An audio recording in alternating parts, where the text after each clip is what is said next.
gracias a todos por estar acá.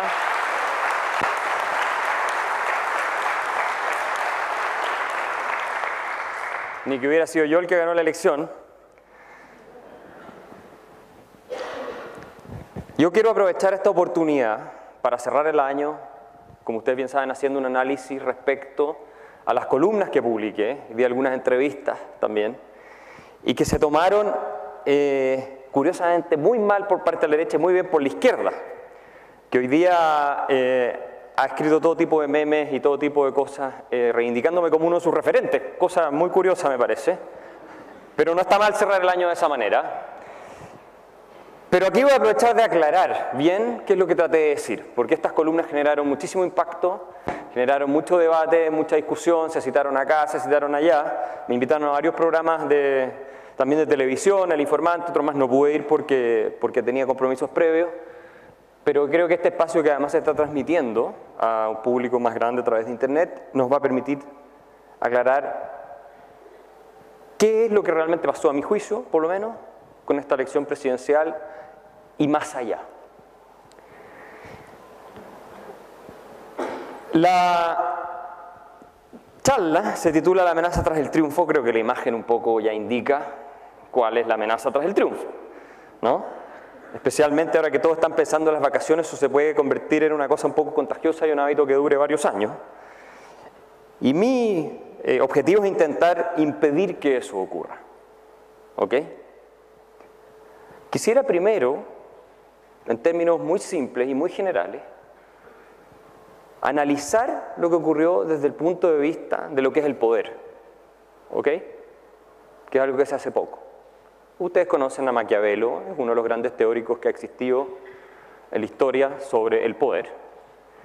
Y me parece que recurrir a los clásicos en tiempos como estos ayuda a iluminar el presente. Los clásicos siempre son clásicos por eso mismo, no pasan de moda, ¿verdad? Maquiavelo decía, voy a torturarlo un poco porque obviamente esto no es una clase sobre Maquiavelo, pero Maquiavelo decía que el príncipe, es decir, el que político, el gobernante exitoso, por decirlo en términos de hoy, es aquel que consigue el poder y que sabe cómo mantenerlo. Ese es el político exitoso, el príncipe exitoso. Olvídense de la moral, de la ética, no. Aquí de lo que se trata es decir, efectivo consiguiendo, manteniendo el poder. Y el otro test, agrega Maquiavelo, es si acaso el gobernante construye cosas o deja un legado que engrandece la nación. Desde el punto de vista del gobernante, o desde el punto de vista de Maquiavelo, probablemente lo escribía así. Este es el marco teórico muy simple y muy general que yo quiero que nosotros mantengamos presente cuando analicemos lo que ha pasado en Chile en los últimos años y en esta elección presidencial. ¿Qué pasó el domingo pasado? ¿Qué pasó? Piñera salió muy contento, le agradece a la presidenta Bachelet, que desde el punto de vista de la primera ley, llamémoslo así, de Maquiavelo, fue la gran derrotada. Michelle Bachelet, desde ese punto de vista, fue un fracaso completo, rotundo y total. Esa es la realidad. ¿Por qué? Porque fracasó de manera colosal, histórica, diríamos, en proyectar su liderazgo con una persona que siguiera su camino. ¿Sí o no? Una medida del éxito de los presidentes es a quién dejan después. Es una de las medidas. Y ella le va a pasar, y no por primera vez, a su amigo Sebastián, la banda presidencial. Digo su amigo y celebro que en democracia tengamos buena relación entre nuestros presidentes de distintos sectores. Eso es una señal de civilización. Entonces no cabe ninguna duda, quiero decirlo, para que la gente que ha sacado videos con títulos y ha sacado escritos diciendo que yo había sostenido que Bachelet ganó esta elección, no, Bachelet perdió categórica, total, completa, rotunda y colosalmente esta elección. Esa es la realidad. Como bien dijo Ricardo Lagos, y lo vamos a ver luego, la derrota es muy profunda, y es cierto. Ahí la tienen. Ahí la tienen. Este es un país en el cual la derecha no gana elecciones presidenciales, en general. ¿Cierto? Y Piñera se repite el plato 2 veces en una década, y siendo el segundo en conseguir el poder en medio siglo, que es más bien de derecha, centro-derecha. Por eso digo que es una hazaña lo de él. Pueden detestar a Piñera, todo lo que quieran, pero no cabe ninguna duda que desde el punto de vista de Maquiavelo, por ahora, Piñera ha tenido méritos que ningún otro político centro-derecha ha tenido. ¿Sí o no? Ganó el poder 2 veces, en un país en el cual la centroizquierda gana siempre. Y está acostumbrada a ganar por paliza. Es un gran político desde ese punto de vista. Porque este no es un país que favorecía a su sector, o que favorece a su sector desde el punto de vista electoral. ¿Estamos de acuerdo? Entonces, señor Piñera, desde el punto de vista de conseguir el poder, fantástico. Aquí está la frase de Lagos. Esta es una derrota muy profunda, dijo Lagos, pero ¿qué tan profunda es la derrota? Aquí viene la segunda parte del análisis. ¿Que Michelle Bachelet no va a dejar un legado? Puede que no nos guste, pero ¿lo suficientemente profunda como para eso? ¿Ustedes creen?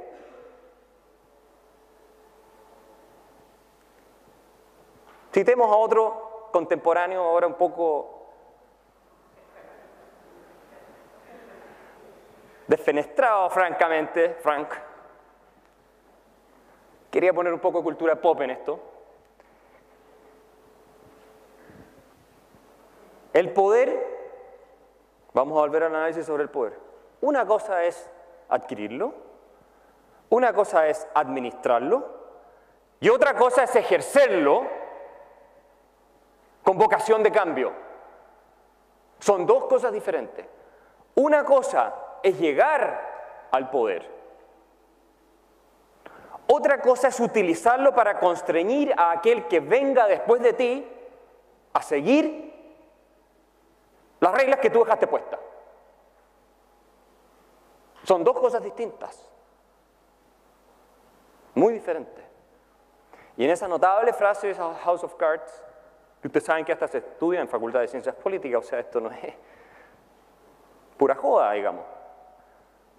Cuando hace esa reflexión, Underwood dice, mira, compara el dinero con el poder, dice, el poder también se puede usar y utilizar para construir los cimientos que van a perdurar a través del tiempo. ¿Cómo lo hizo Bachelet en esa dimensión? Levanten la mano los que creen que fracasó totalmente en esa dimensión. 2, 3 personas. Levanten la mano los que creen que ella tuvo, no voy a decir un éxito absoluto porque no es así, pero tuvo relativamente éxito en esa dimensión. I rest my case. Muchas gracias. Michelle Bachelet tuvo éxito en el sentido de que transformó en parte institucionalmente el país en la dirección que ella quería, en la dirección de su ideología. ¿Para qué quiere el poder uno? Esta es la pregunta trascendente, más allá de servir a tus amigos, que todos tengan pega en el gobierno y repartirse la torta entre ellos. ¿Para qué quiere el poder uno desde el punto de vista trascendente, si no es para generar cambios que permanezcan en el tiempo y que incluso sean capaces de resistir a tu adversario político cuando él llegue al poder? ¿No es eso acaso lo que la izquierda más dura reprocha a la concertación? Ustedes se compraron este modelo, pero no es el de ustedes.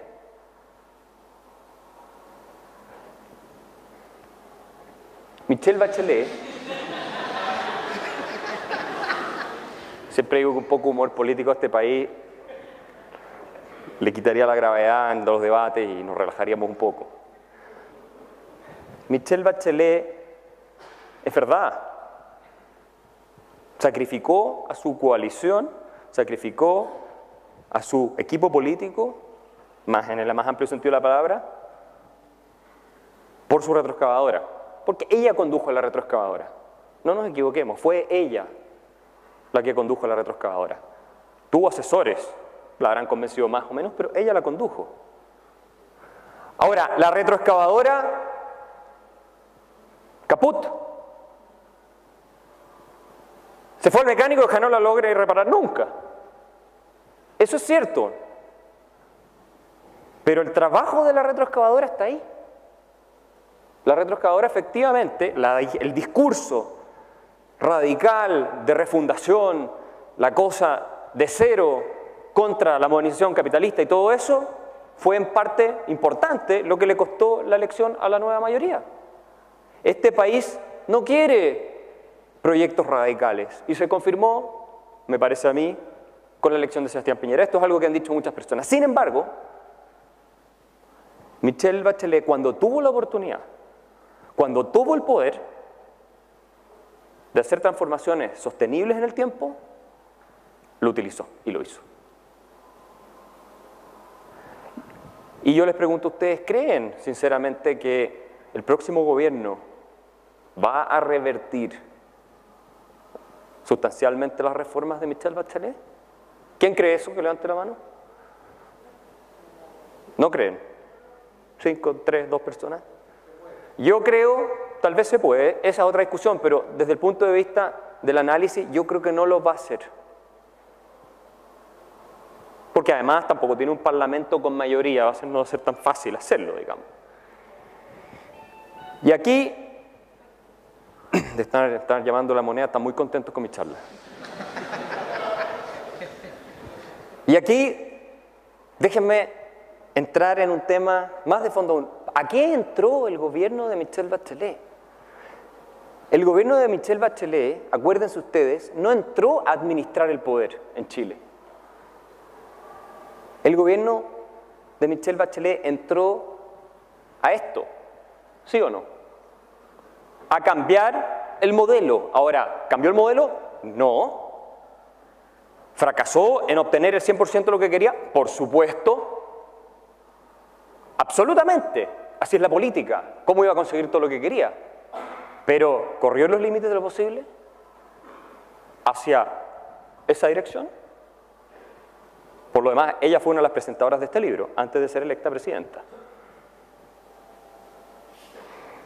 Eso es lo que mis amigos, muchos, liberales, en la centro-derecha, no entienden.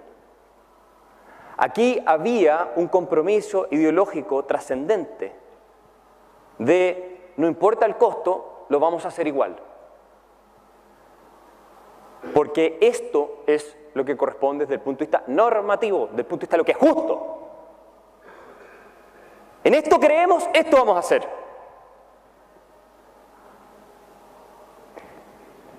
Insisto, no le resultó todo. En el camino arruinaron su coalición, perdieron las elecciones por paliza. La presidencial. En la parlamentaria les fue harto peor de lo que habrían imaginado. Pero ahí están los cimientos de lo que armaron. ¿Es así o no es así? Déjenme hacer el análisis inverso ahora.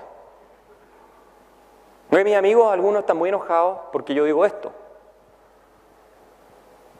¿Qué pasa si hubiera habido un gobierno de centro-derecha? Y el legado de ese gobierno es bajar a niveles récord los impuestos, flexibilizar el mercado laboral de manera sustancial, reducir a la mitad la deuda pública, reducir el gasto sustancialmente, despedir a 1/3 de los funcionarios públicos. Estoy poniéndolo a la inversa. Y después llega un gobierno de izquierda y en la esencia no puede tocar nada de todo eso. La gente de derecha, centro-derecha, liberal, le resulta tan inconcebible algo así, tan imposible de imaginárselo, que en realidad lo que celebra no es que nosotros, los que creemos en la libertad o en un Estado más pequeño, avancemos para allá. Lo que se celebra es, iban por el 100 y obtuvieron por el 50, vamos, ganamos. ¿Es así o no es así?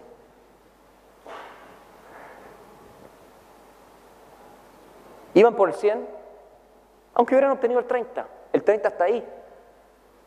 ¿No liquidaron el modelo? No. Nada de eso ocurrió. ¿Les costó la elección? Sí.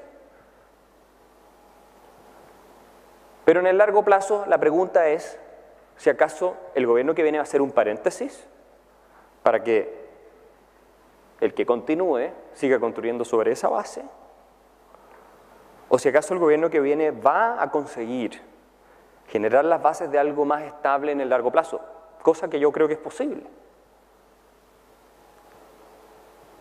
Los cantos de sirenas, de sirenos,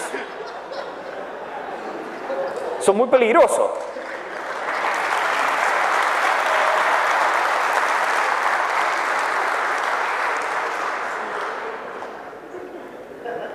Insisto que el humor político es muy importante en todas estas cosas. Claramente esos marinos iban medio ciegos. Pero son muy peligrosos.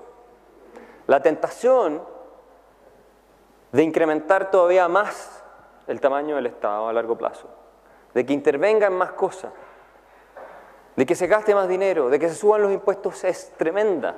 Y siempre es más fácil para la clase política en general, de lado y lado, decir no se preocupe, yo le voy a regalar. ¿Y cómo voy a financiar? Ah, no, yo subo los impuestos acá. O por último endeudo el país, que decir el gasto es demasiado, tenemos que ir achicando cosas, tenemos que echar gente, tenemos que recortar beneficios. Entonces, no creamos que porque tuvimos los que votamos por Piñera, yo voté por Piñera, tal vez hay gente que no votó por Piñera, lo cual es muy legítimo, pero los que tuvimos el domingo pasado una gran alegría por el triunfo de Piñera, tenemos ganada la partida, porque no es así, estas cosas hay que verlas en el largo plazo. Y la lucha política tiene esas dos dimensiones, tiene la dimensión electoral y tiene la dimensión del ejercicio del poder con espíritu transformador. Hoy, o ayer, en estos días, Donald Trump en Estados Unidos, a quien me cae pésimo, aprobó su reforma tributaria, la rebaja de impuestos, una de las más grandes en los últimos 40, 50 años en Estados Unidos.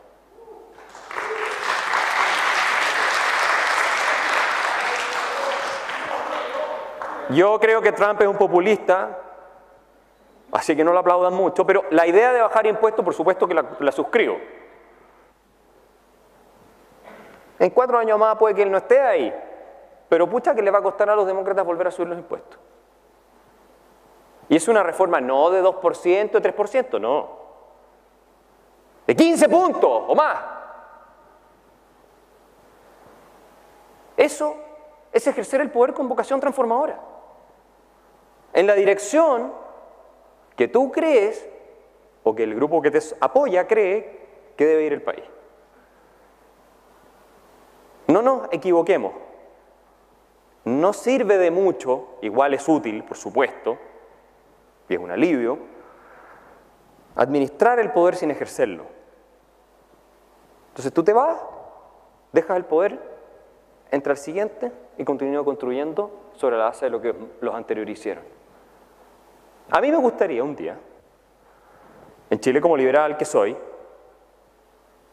hablar de un gobierno que bajó los impuestos, hablar de un gobierno que redujo el gasto, hablar de un gobierno que redujo el tamaño del Estado, la intervención del Estado en la vida de la gente, en todo sentido. No podemos hoy hablar de eso, y desde hace tiempo que no podemos hablar de eso. Estamos en un barco.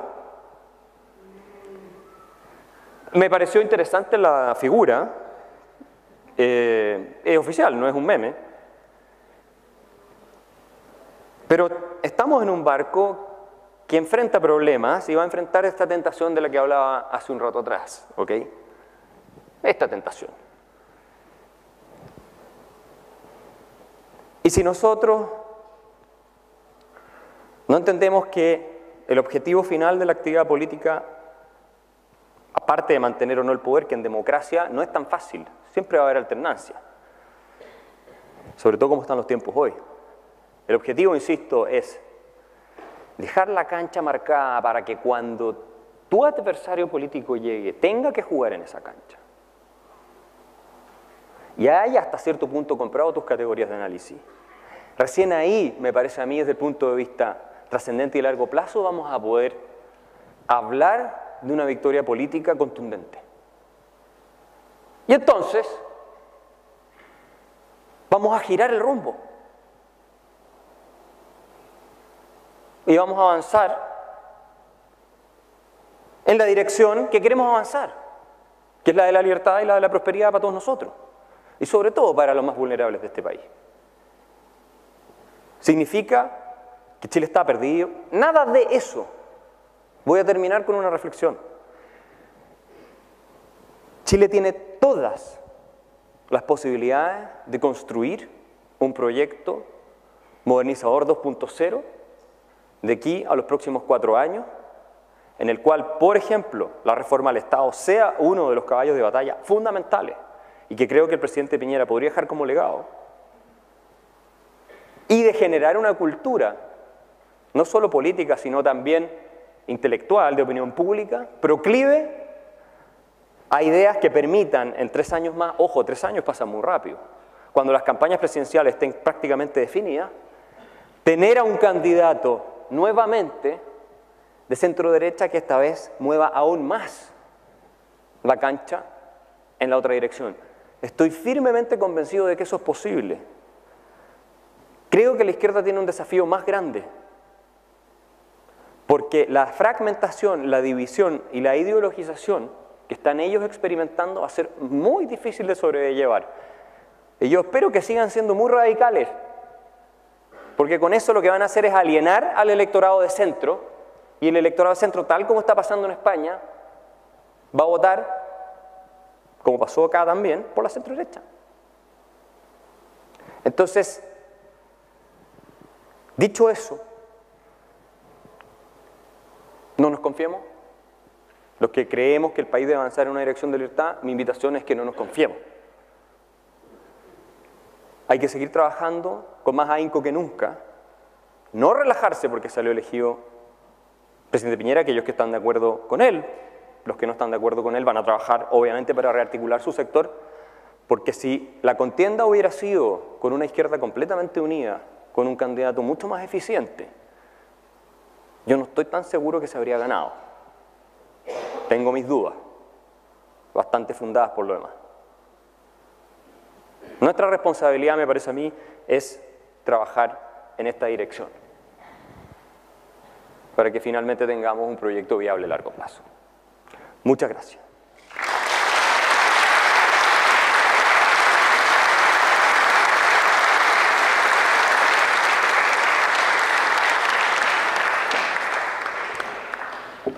Bien, muchas gracias, Axel. Vamos a tener espacio para un conjunto de preguntas.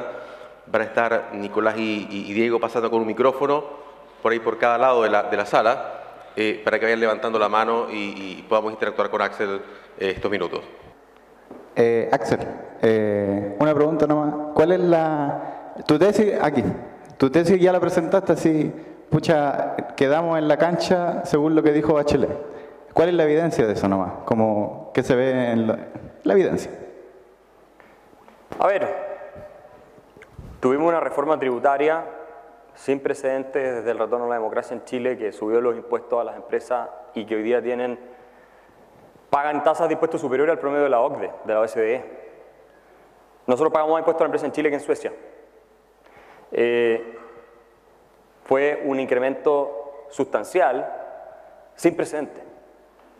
Además complejizó mucho más el sistema tributario, desintegró en parte el sistema, varias cosas técnicas que son profundas que no vale la pena analizar ahora, pero tributariamente el esqueleto del país cambió. Esa es la realidad. Fue una reforma bastante de fondo. Y la inversión, los niveles de inversión cayeron y todo lo prueba. En materia de educación, la reforma finalmente se aprobó. Se acabaron lucro, copago y selección. Y eso es así. También sin precedentes, los gobiernos de la concertación nunca habían hecho algo por el estilo. Hay un antes y un después en esa materia. Gratuidad, se avanzó muchísimo en eso. ¿Cuál era la tesis de los que nos oponíamos a la gratuidad? No es que seamos malas personas, que no queramos que la gente tenga posibilidades. No, no. Ojalá todas las posibilidades del mundo. Era que esos recursos hacían mucho más diferencia en los niños. Y en las guaguas, en los bebés, en la gente más vulnerable de Chile, los que no marchan. Sin embargo, se avanzó en ese camino. ¿Verdad? Y sabemos que el presidente Piñera, electo Piñera, recogió eso para la segunda vuelta, entre otras cosas. Y que hay gente en la derecha, como Sandón, que promueve eso y muchas otras cosas más. Que nada tienen que ver con una idea de la sociedad libre. Bueno, reforma laboral. Chile tiene, según el World Economic Forum, uno de los peores mercados laborales. Y quisimos rigidizarlo aún más. ¿No se consiguió todo lo que querían? No, perfecto. El Tribunal Constitucional votó algo muy importante, pero se consiguió parcialmente endurecer aún más el mercado del trabajo. ¿Quién va a pagar el precio? Les digo yo, les pregunto yo. Adivinen. Pues. Economía 101, sube el precio de algo, cae la demanda. ¿O no? ¿No es así? Bueno. Lo de la Asamblea Constituyente quedó por ahora ahí. Vamos a ver qué pasa. Por lo menos la agenda se instaló.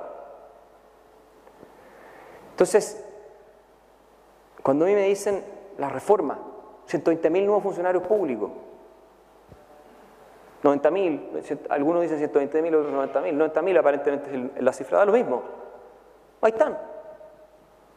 ¿O no están? Suma y sigue. Entonces, ¿alguien cree que Piñera va a poder revertir todo eso? No. Va a corregir cosas, va a acomodar la carga, por supuesto. Es en ese sentido donde yo digo que él va a tener que jugar en la cancha que le dibujó Bachelet. Por mucho que ella esté hoy muy deprimida, por la derrota, por supuesto. En el fondo, si ustedes fueran partidarios de ella, los que son partidarios de ella que están acá,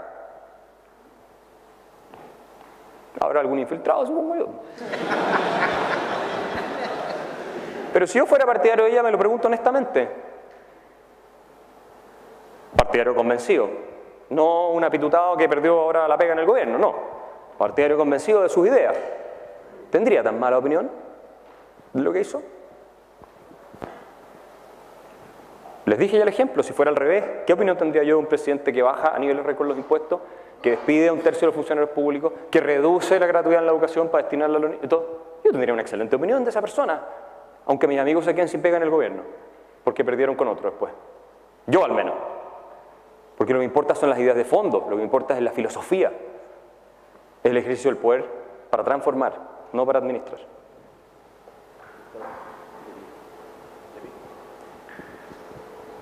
Axel, buenas tardes. Y bueno, aprovechando que uno pocas veces tiene momento para referirse a ti, creo que represento a muchos y felicitarte por la tremenda labor que haces tú y toda la fundación. Realmente es muy importante y lo sabemos.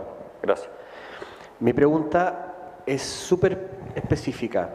Visto que tenemos a la clase política pensando más o menos en qué es lo que van a hacer ellos en futuro, en trazar la cancha, dejar este legado que tú dices, esa es la pega de ellos, ¿no? Como políticamente hablando. Que esperamos que lo hagan también, porque son, ya sabemos cómo es la derecha. ¿Cuál es el trabajo desde el punto de vista, desde el lado de nosotros, de los liberales, de los que pretendemos profundizar en esta área, ya que el gobierno sabemos que ninguno de los gobiernos es liberal? ¿Cuál es el trabajo que nosotros deberíamos hacer como activistas para poder apoyar este cambio futuro que pretendemos dejar como legado? Creo que tenemos que ser realistas, ¿verdad? Pero al mismo tiempo, intentar mover el horizonte de lo que creemos posible para que se cumpla. Si no, nos vamos a acostumbrar a que pase lo que pase, gobierne quien gobierne, el Estado va a ir creciendo cada vez más. Yo creo que eso no es bueno. ¿Qué hacer? Muchas cosas, depende de cuál es tu actividad. Si tú estás en una militancia, en un partido político, y estás activo, presionar al liderazgo político para que empiece a hablar de ideas propiamente liberales y a proponer cosas propiamente liberales. Desde abajo, la batalla de las ideas es otra cosa. Y te puedes organizar desde amigos hasta las redes sociales, todo, etc. Leer, organizar centros de estudio. Hay millones de cosas que pueden hacer. Cambiar el clima de las ideas y presionar dentro de los partidos políticos. Para que los partidos políticos que debieran hacer el trabajo contrario al que hace la centroizquierda lo hagan. Y propongan cosas en esa dirección. Estoy seguro de que a todos ustedes se les van a ocurrir formas de hacer eso. No me parece bien que haya políticos que abracen estas ideas de todo se hace a través de la ley y tenemos que imponer cosas. O que de pronto caigan en eso, ¿no? Las leyes de cuotas, leyes de machuca y cosas así me parecen una mala idea. Como muchos méritos que se tengan en otras cosas, eso no me parece una buena idea. Respetemos la libertad de elegir de las personas. Y en eso tenemos que avanzar.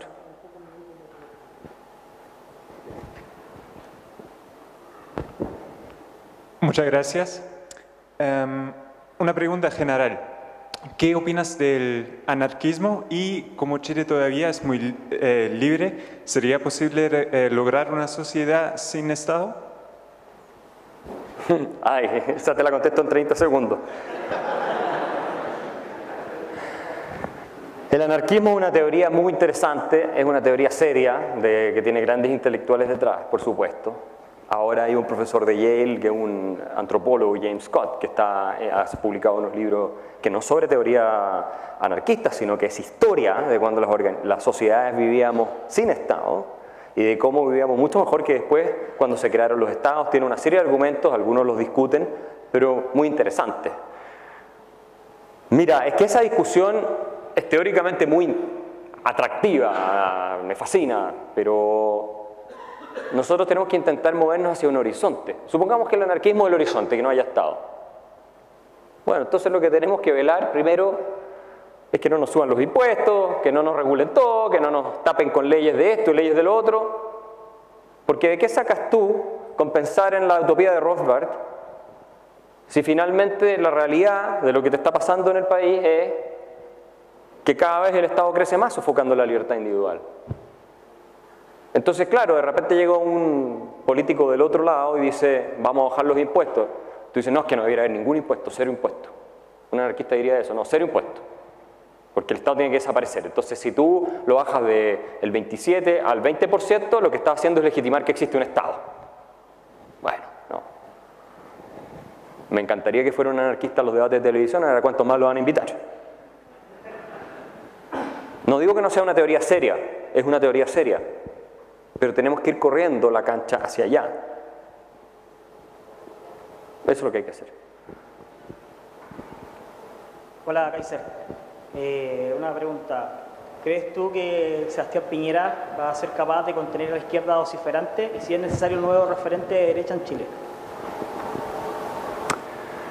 Contenerla, probablemente no, pero él tiene los instrumentos, los va a tener en el gobierno, además con una izquierda apaleada, que de alguna manera va a buscar un sector, acercarse, me parece a mí, al gobierno de Piñera, de contenerla en algo. Ellos están muy fragmentados, muy peleados. Por supuesto, el Frente Amplio va a ir a la posición más radical. Y el desafío de la nueva mayoría o de la concertación, llámenlo como quieran, ya no sabemos qué nombre tiene, la fuerza de la mayoría, ahora es la fuerza de la minoría.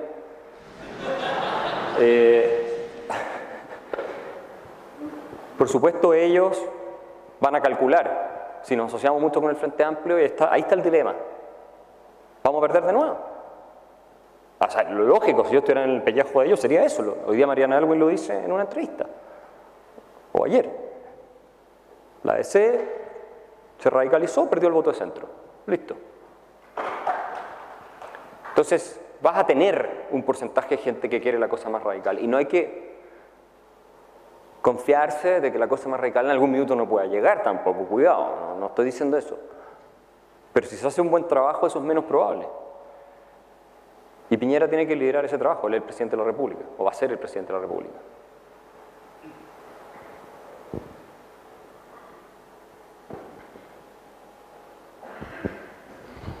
Hola Axel, yo también quería partir agradeciéndole a usted y felicitarlo por los 5 años también.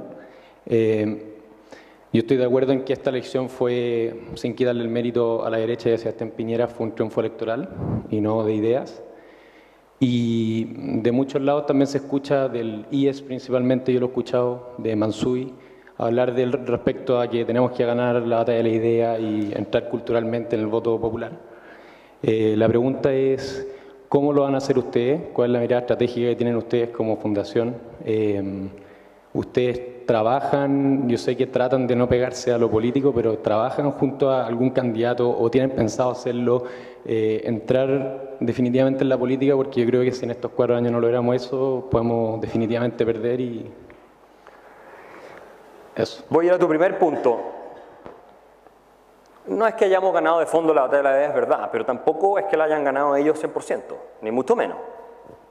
Porque si hubiera sido por la retroexcavadora, y esa es la medida, la perdieron. Da la impresión que la gente no quiere la retroexcavadora. El punto que estoy haciendo yo es que corrieron la cancha, igual, nos guste o no. Que sacrificaron a su equipo político, su partido, su coalición de gobierno en el camino, lo hicieron. Pero corrieron la cancha. Y podrían haber sido mucho más astutos y podrían haberlo hecho de manera mucho más eficiente y tal vez habrían hasta salido reelectos. Cuidado, ¿eh?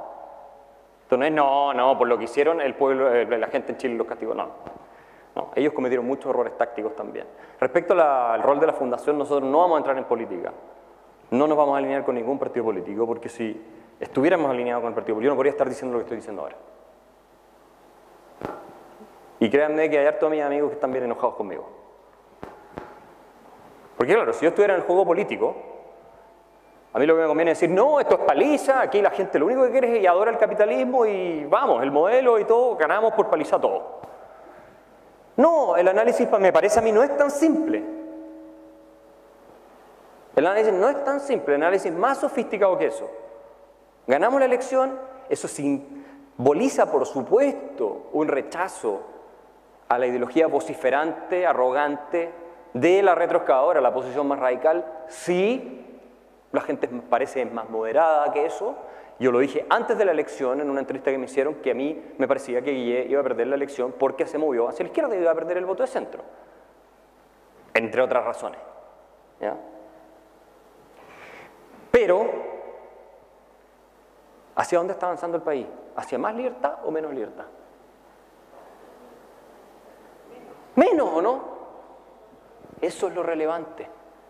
No, es que si llegan los otros, llega el Frente Amplio y después entonces teníamos Chilezuela. Nos salvamos de Chilezuela. Yo nunca he pensado que Chile iba a convertirse en Venezuela, se los tengo que decir francamente. Pero supongamos que sea cierto. Botellas de champaña, vamos a tomar champaña, por supuesto. Pero fíjense lo que estamos celebrando. No digo que no haya que ver el vaso medio lleno, hay que verlo, por supuesto. Menos mal, ganamos y es un gran mérito. Pero estamos celebrando no que el país se fue en otra dirección, es que el país no se fue todo lo que se podría haber ido en la dirección que quería la nueva mayoría. Yo les pregunto a ustedes, a ver,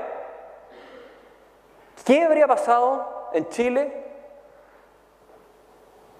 si el Parlamento, cosa que podría haber ocurrido, hubiera tenido mayorías más claras en favor de las fuerzas de izquierda, de centro-izquierda?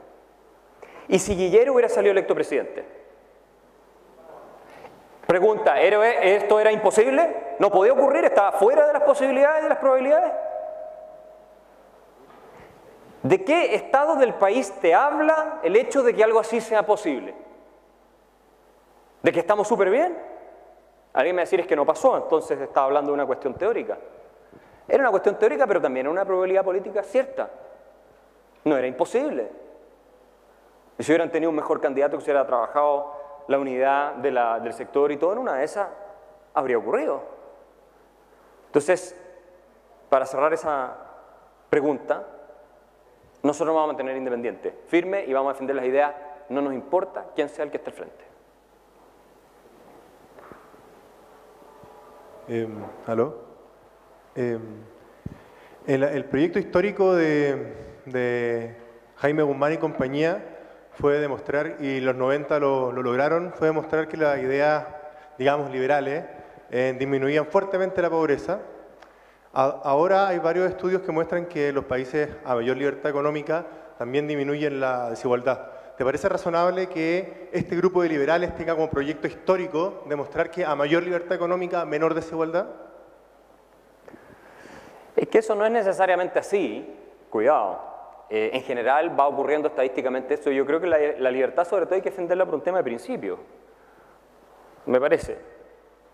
¿Por qué tengo yo que decirte a ti cómo tienes que vivir tu vida? ¿Y por qué voy a yo disponer de los frutos de tu trabajo? ¿Con qué derecho?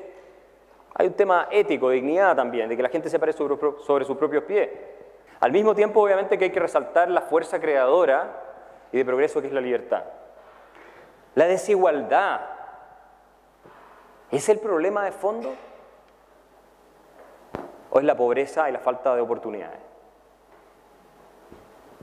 Es que podríamos tener un país, y esto lo he dicho muchas veces, multiplicando el ingreso a 1000 a todas las personas y tener la misma desigualdad relativa, exactamente la misma. Pero todo el mundo va a estar, no le va a faltar nada. Es esa cuestión de que hay otro que tiene más, y ese es el problema, que otro tenga más. No es el problema, no es en sí mismo que haya uno que no tiene. No, es que hay otro que tiene mucho más. ¿Acaso estaremos mejor si todos tienen lo mismo y son pobres? No, vamos a estar mejor. No es preferible tampoco éticamente. Entonces, yo creo que no va por ahí la cosa. Creo que va por el tema de los principios y creo que va por el tema de mostrar cómo beneficia a todo el mundo. Y eso sí, hay que defenderla también de los empresarios que cooptan, se coluden y hacen todo ese tipo de prácticas donde se echan al bolsillo un montón de plata que no les pertenece. Esta no es una causa en pos de los empresarios, esta es una causa en pos de la libertad de elegir tu camino. Y cuando tienes colusiones y ese tipo de arreglos y capturas del gobierno, colusiones entre políticos y empresarios, esa libertad la están conculcando sin que tú te des cuenta. Y tenemos que luchar contra eso también. Hola Axel, Nicolás Jadel acá. Tú dijiste hace un momento atrás, acertadamente, que Bachelet había rayado la cancha, ¿ya? Mi pregunta es, tomando en cuenta que Piñera no necesariamente es una persona de derecha, ¿qué es lo que tú crees que va, o hasta dónde crees tú que va a poder arreglar la cancha que ya dejó Bachelet e idealmente avanzar hacia las ideas de la libertad dentro de estos 4 años? Mira, si tuviera que usar una metáfora, probablemente sería: Bachelet entró a un campo, pasó la retroexcavadora, se le rompió el camino, no le funcionó, y yo creo que lo que va a hacer Piñera es ir, tapar algunos hoyos y ponerle pastito para que no se vea tan mal.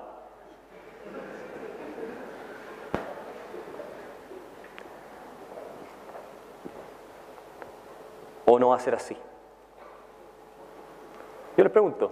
Ahora, ¿es eso algo malo? No, porque si él trabaja en un proyecto político para que tenga un sucesor que pueda revertir realmente las cosas después de él, o incluso él avanzando en una agenda tipo modernización del Estado, ni siquiera tiene que tocar las reformas de Bachelet, pero que por lo menos haga él las propias, que queden en el tiempo, y que yo creo que no es tan difícil, o sea, no es fácil, porque política, nada es fácil, tal vez no es tan difícil como otras cosas. Entonces ahí yo creo que él se va a erigir en un líder muy relevante de la historia chilena de principios de este siglo. Pero de cambiar la cancha, dejarla distinta, mira, esto era así y ahora yo lo voy a correr por acá, creo que no va a poder, le va a costar mucho.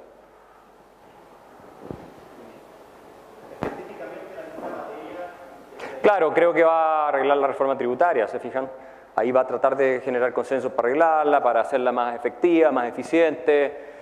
Va a tratar de cuadrar las cuentas fiscales, porque por supuesto este gobierno se fue al chancho con el gasto, es una realidad, nos duplicó la deuda en 4 años y tenemos déficits que no son sostenibles en largo plazo. Intentará hacer una que otra cosa, me imagino yo, en materia laboral. Axel. Y así sucesivamente. Sí. Bueno, primero que nada te felicito por tu decisión de no subirte las campañas, porque yo también entiendo que en este tema de ganar campaña de repente figuras del fútbol o figuras de la televisión que son atractivas, ahí lo echan a caminar y los tipos tienen muy pocos méritos. Ahora, lo que a mí me preocupa y que me toca vivirlo es este tema ideológico que veo a los jóvenes.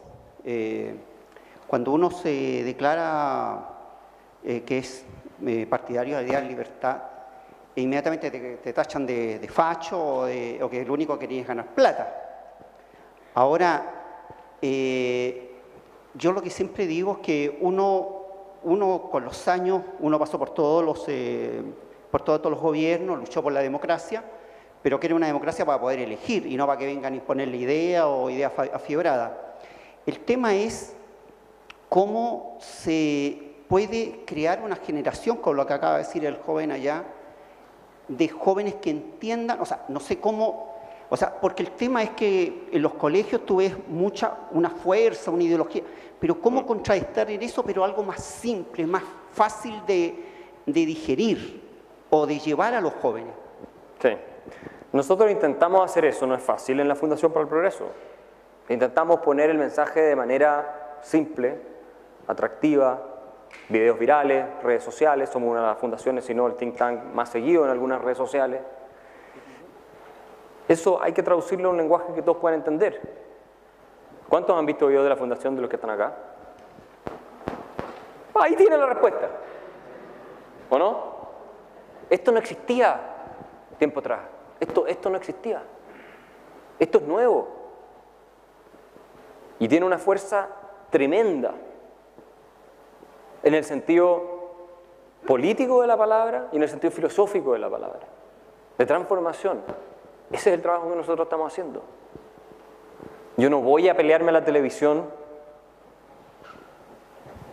con los jinetes del apocalipsis, digamos, para palmotearme la espalda yo mismo después. Es muy desagradable muchas veces. El trabajo no lo hago porque soy un adicto al combo. Además, no te pagan como le pagan a, ¿cómo se llama? Mayweather y... ¿Cómo se llama el otro? McGregor. No es así.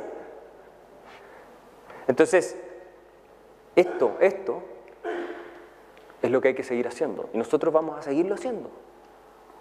Porque estas son fuerzas que generan cambios en el mediano y largo plazo. Y yo creo que un granito de arena contribuimos al triunfo del domingo pasado, por el cual yo también trabajé 4 años o 3 años más, no sé, porque lo último que quería era que saliera electo un continuador de la retroexcavadora, por el bien del país y especialmente la gente más necesitada de este país. Así que vamos a seguir.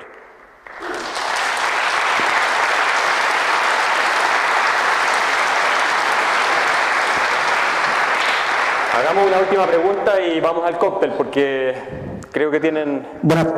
Buenas tardes, mi nombre es Fabián Saldías, soy profesional químico farmacéutico, propietario de una franquicia de farmacia. La pregunta, gracias por la cuña, un poco un tema de los líderes de opinión versus el cuarto poder. Fui educado en los años 70 y se me enseñó educación cívica. 3 son los poderes del Estado: ejecutivo, legislativo y judicial. Ahora, no sé cómo ni por qué apareció el cuarto poder. En el debate presidencial, el periodista Neme hizo algo que el líder del gremio de los químicos farmacéuticos debe haber salido inmediatamente al día siguiente a desmentir, que fue el haber hecho la comparación de un fármaco omeprazol genérico versus el medicamento original, Losec MUP. El Losec lo he tenido solamente una vez en mis manos, una, del 2003 que estoy ejerciendo la profesión. ¿Cuál es la pregunta para...? ¿Cómo quitar el cuarto poder a los periodistas? No, es que yo no soy partidario de quitarle ningún poder a los periodistas. Créanme que la mayoría no son simpatéticos de mis ideas. Y no han sido precisamente fans que me han recibido con una alfombra roja cuando veo sus programas. Ya, tal vez no me han tratado tan mal como el Chino Río, no sé. Tendrá más razones él para estar enojado con ellos, pero si hay algo que es garantía de una sociedad libre, es que exista una prensa independiente y dispuesta, capaz de discutir todos los temas y poner en la encrucijada a políticos, actores, empresarios, de todos los sectores. Siendo, ojalá, fieles a la verdad, no a la posverdad. Porque eso también está pasando en medios tradicionales, donde por sesgo ideológico se seleccionan las cosas y se van mostrando de una manera que no es fidedigna. Pero cuidado, en Chile hay algunas iniciativas para restringir la libertad de expresión y la libertad de prensa. En el papel. Si nos vamos por ese camino, terminamos como en otros países de esta región, donde los periodistas terminan en la cárcel, por informar y todo. No corramos ese riesgo, no seamos tontos. Que informen con toda la libertad del mundo. John Stuart Mill, en su famosa obra sobre la libertad, dejó clarísimo el rol que cumple la opinión libre en el progreso de la sociedad y en la contención del poder. Entonces, ese cuarto poder en realidad es un poder independiente del Estado que chequea y balancea el poder del Estado y también, obviamente, de ciertos grupos privados, si es que lo queremos ver así. Y entre ellos compiten también. Entonces, seamos cuidadosos, no nos dejemos tentar por soluciones fáciles, a pesar de que haya periodistas que son malos, que son tramposos, hay muchos que sí son buenos y son muy honestos. Ya, la última.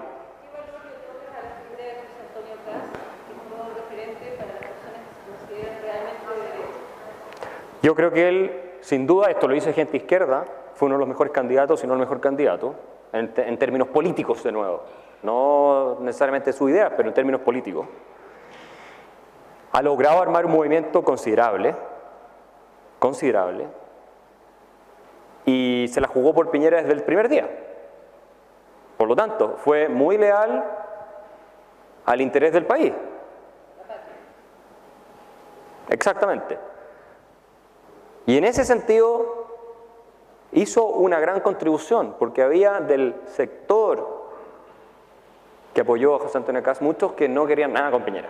Nada. José Antonio Kast fue, creo, un actor clave en el triunfo de Piñera. Y por tanto va a seguir siéndolo a futuro. Yo creo que los gobiernos de centro-derecha no van a poder llegar al poder sin contar con el apoyo de personajes como José Antonio Kast y los movimientos que logran generar, porque no son menores en términos de votos a la hora de definir una elección. Bueno, muchas gracias. Por